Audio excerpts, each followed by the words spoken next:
Monsieur le Président, Monsieur le Ministre, Monsieur le Président de la Commission, Monsieur le rapporteur général, dans un peu plus de 2 mois débutera l'examen du budget 2020, temps fort du débat parlementaire, temps fort de la vie démocratique de notre pays.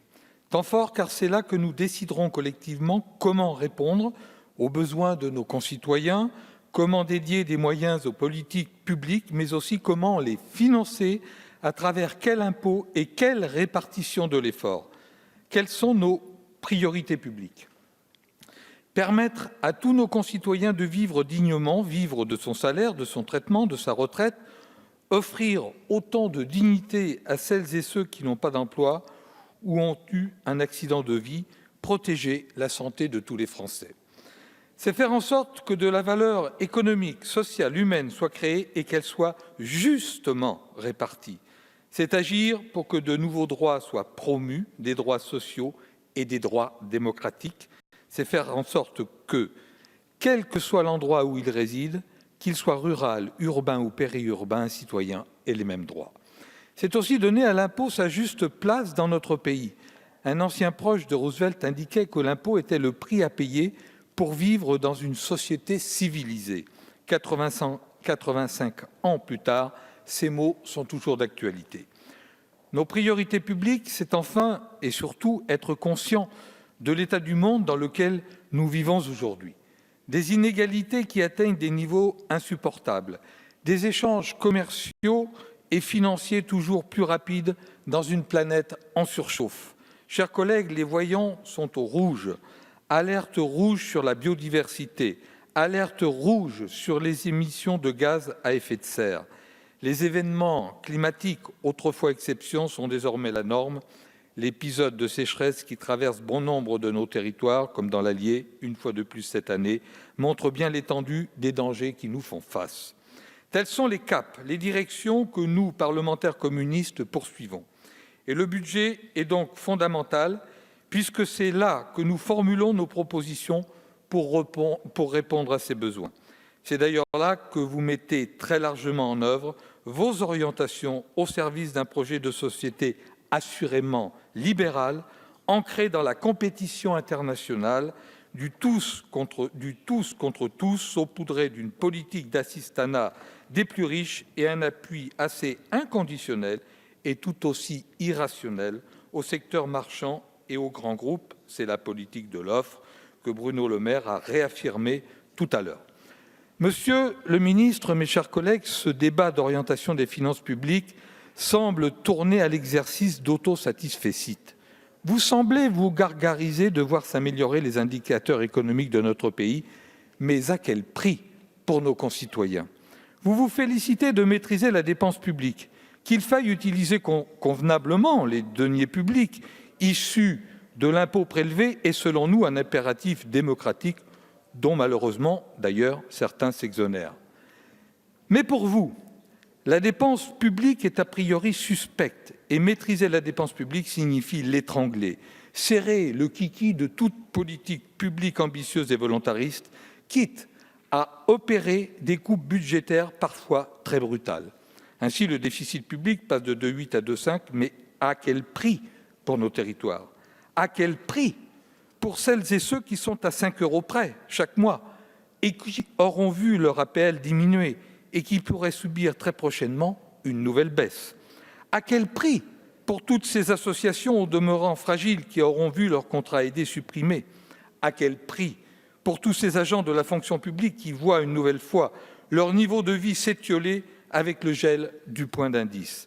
À quel prix pour tous ces usagers que l'on éloigne du service public car le bureau de poste ou la trésorerie est fermé ou n'ouvre qu'à des horaires particulièrement réduits? À quel prix pour des territoires ruraux oubliés et marginalisés? À quel prix pour nos agriculteurs abandonnés aux traités internationaux? Ainsi, vous vous gargarisez d'améliorer le déficit public, mais à quel prix pour notre justice engorgée?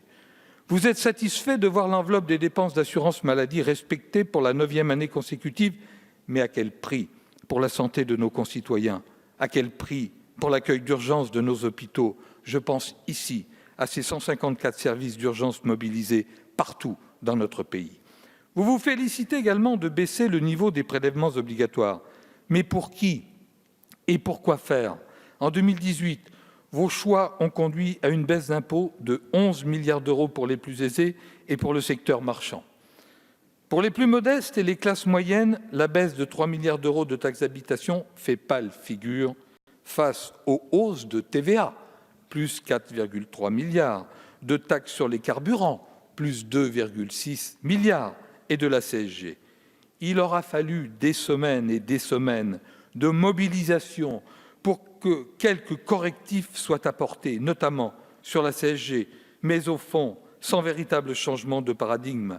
La défiscalisation des primes exceptionnelles et des heures supplémentaires correspondait bien à vos orientations politiques. Ces mesures avaient d'ailleurs été mises en œuvre il y a plus de 10 ans par la droite sarkozyste.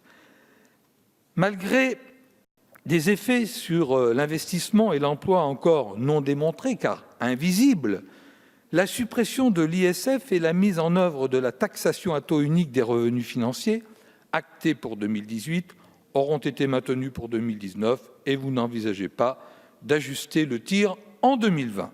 La facture est lourde, plus de 15 milliards d'euros d'impôts en moins pour les plus aisés sur 3 ans.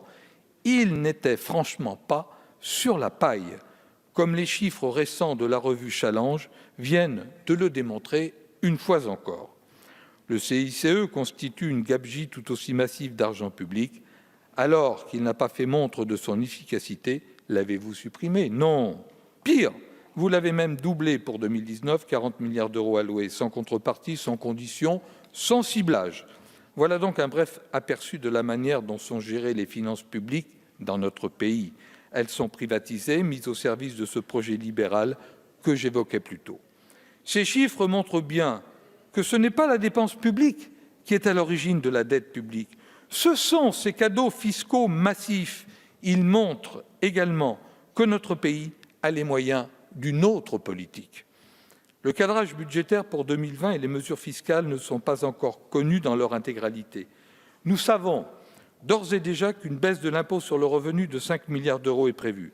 Diminuer enfin la fiscalité des classes moyennes, nous y sommes favorables. Mais vous semblez rester au milieu du gué. Vous baissez les taux des premières tranches sans augmenter celles ciblant les hauts revenus et sans renforcer la progressivité de l'impôt. Dès lors, il est fort probable que votre mesure profitera aussi à des contribuables dont le niveau de revenu est élevé. Agir sur la TVA et la CSG serait plus efficace, Monsieur le ministre. Et qui paiera la facture? Mettez enfin le gros braquet, Monsieur le ministre. Seul 1 milliard d'euros serait financé par le biais de niches rabotées. Cela laisserait donc 4 milliards à financer. Prévoyez-vous 4 milliards d'économies?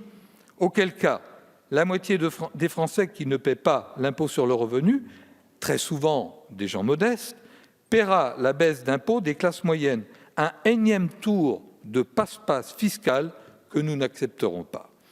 Vous avez d'ores et déjà dévoilé certaines de vos cartes sur le sort qui sera réservé aux dépenses sociales pour 2020.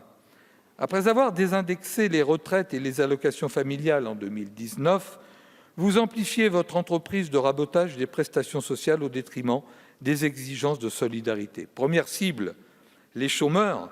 Selon les dernières évaluations, 1,2 million de chômeurs vont connaître une réduction de leur allocation à cause de la réforme de l'assurance chômage. Deuxième cible, la sécurité sociale.